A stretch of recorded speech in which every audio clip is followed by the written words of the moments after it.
الحمدللہ لا شریک لہ والصلاۃ والسلام علی من لا نبی بعد اما بعد۔ مشہور حدیث پاک ہے، روزہ دار کے منہ کی بو اللہ تبارک و تعالیٰ کو بہت زیادہ پسندیدہ ہے، اور بعض دوست اس سے یہ سمجھتے ہیں کہ شاید روزے کی حالت میں دانت صاف نہیں کرنے چاہیے تاکہ منہ میں بدبو پیدا ہو، اور اس منہ والی بو کو زائل بھی نہیں کرنا چاہیے کیونکہ وہ اللہ تعالیٰ کو پسند ہے۔ بہت بڑی غلط فہمی ہے اور بہت بڑا ایک علم سے دور رہنے والی بات ہے۔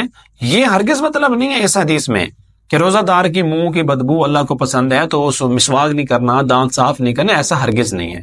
مسواک آپ علیہ الصلوۃ والسلام کی سنت ہے۔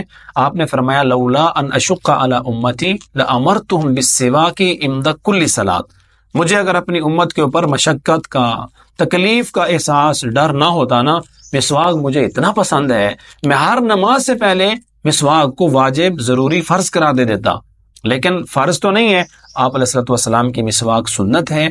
دوران روزہ اگر کسی نے مسواک کیا تو اس سے روزہ بالکل نہیں ٹوٹے گا، چاہے اس کی مسواک تر ہو یا خشک ہو، چاہے مسواک کرنے سے اس کا ذائقہ ہمارے گلے تک چلا جائے، ہمیں اندر محسوس ہو، مسواک کرنا چاہیے، ہر نماز سے پہلے کرنا چاہیے، چاہے ہم روزے کی حالت میں ہوں یا بغیر روزے کے ہوں۔